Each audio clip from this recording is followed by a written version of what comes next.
আমার বউ আমার সাথে খুব খারাপ ব্যবহার করে, তুই তুকারি করে, বাসায় চিল্লাচিল্লি করে, এতে আমার খুব কষ্ট হয়। আমার বউ এখানে উপস্থিত আছে, আমার বউকে কিছু নসিহত করুন প্লিজ। যে ভদ্রলোক প্রশ্নটি করেছেন, আমার মনে হয় যে আজকে বউকে তিনি ফুসলে ফাসলে আনছেন এই উদ্দেশ্যে, যাতে করে উনি ওনার দায়িত্বটা, ওনার কাজটা আমার হাতে তুলে দিলেন যে আমার স্ত্রীকে আপনি একটু নসিহত করে দেন। আমি এই জন্য বলি, এই প্রশ্নগুলো তো শুধু প্রশ্ন না, এগুলো কোনোটি আছে, এগুলো এক একটা আলপিন। অর্থাৎ আপনার কাউকে একটা খোঁচা দেওয়া দরকার, আপনি দিতে পারতেছেন না, আলপিনটা আমার হাতে দিয়ে বলেন আপনি একটু দেন, ব্যাপারটা সেরকম হয়ে গেছে। যাই হোক, প্রথম কথা হলো যে আমরা সবাই অন্যকে উপদেশ দিতে খুব পছন্দ করি, নিজে উপদেশ নিতে চাই না। আমার কাছে যখন প্রশ্ন আসে যে হুজুর আজকে একটু বলে যাবেন যে একজন স্ত্রীর প্রতি স্বামীর কি কি কর্তব্য আছে, তখন আমার বুঝতে বাকি থাকে না এটা কোনো মহিলার প্রশ্ন। তিনি তার স্বামী আজকে এখানে আছে, তাকে সাইজ করতে চান, এই জন্য তিনি প্রশ্নটি ছুড়ে দিয়েছেন। আমরা প্রত্যেকটা মানুষ আমরা আরেকজনের হাদিসটা খোঁজাখুঁজি করি, আমি নিজের হাদিসটা আমি খুঁজি না। আজকে যদি একজন মানুষ বলতেন যে একজন আদর্শ স্বামীর কি কি গুণ থাকা উচিত, আমি একজন পুরুষ মানুষ, আমার এটা জানা দরকার, আমি আমার স্ত্রীর কোনো হক নষ্ট করছি না তো, এটা হতো সবচাইতে অ্যাপ্রিসিয়েট করার মতো প্রশ্ন। ঠিক একইভাবে কোন স্ত্রী যদি জানতে চাইতেন যে আমি কিভাবে একজন আদর্শ মুসলিম স্ত্রী হতে পারি, সেই গুণগুলো কি কি আছে যেগুলো আমাকে অর্জন করতে হবে, আপনি একটু বলে দেন, তাহলে সেটা হতো আদর্শ প্রশ্ন। নিজের পরিবারে কেউ ভুল পথে থাকলে প্রশ্নের মাধ্যমে তার সংশোধন কামনা করাটাকে আমি দোষের বলে মনে করছি না, কিন্তু এই প্রবণতা থাকা যে সবসময় আরেকজনকে সোজা করবো বাট আমি পুরো বাঁকা থাকবো, এটা কখনো বুদ্ধিমান মানুষের কাজ হতে পারে না।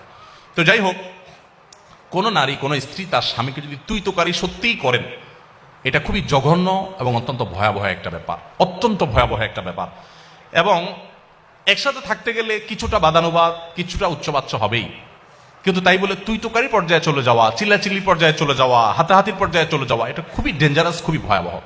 দেখুন, একজন স্ত্রী সামলানো কঠিন না একাধিক স্ত্রী সামলানো কঠিন? একাধিকটা কঠিন না? প্রিয় নবী সাল্লাল্লাহু আলাইহি সাল্লামের স্ত্রী কতজন ছিলেন? এতজন স্ত্রী থাকার পরও আল্লাহ নবী সাল্লাল্লাহু আলাইহি সাল্লাম জীবনে একবারের মতো তার কোন স্ত্রীদের সামনে চিল্লাচিল্লি করেছেন, গায়ে হাত দেওয়া তো পরের বিষয়, কখনো চিল্লাচিল্লি করেছেন নাউজুবিল্লাহ, এরকম একটি কথা কোন জাল হাদিস দ্বারাও পাওয়া যায় না।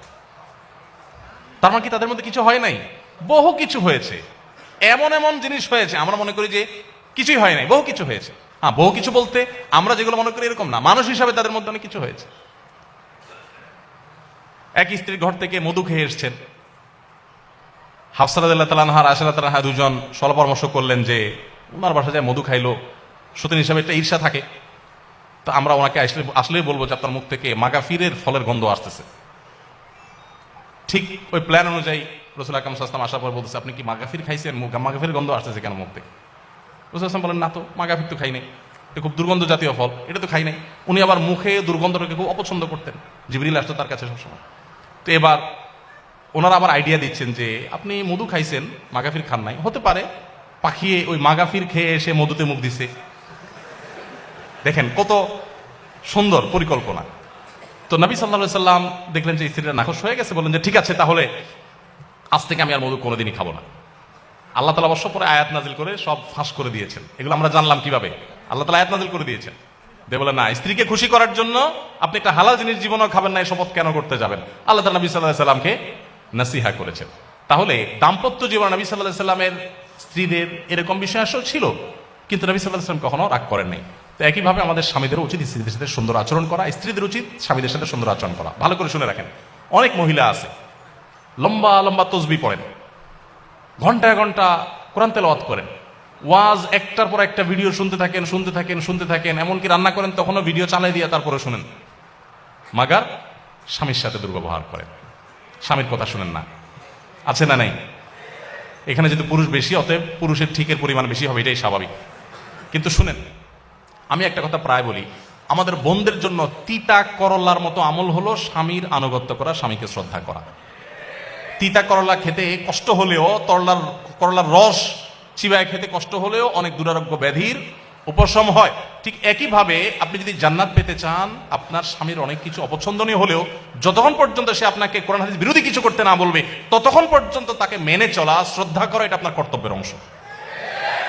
স্বামী তো পরের কথা, যে কোনো বয়সে বড় মানুষকেই তো শ্রদ্ধা করতে হয়, না হলে তো নবী সাল্লাল্লাহু আলাইহি ওয়াসাল্লামের উম্মতই থাকতে পারে না সে।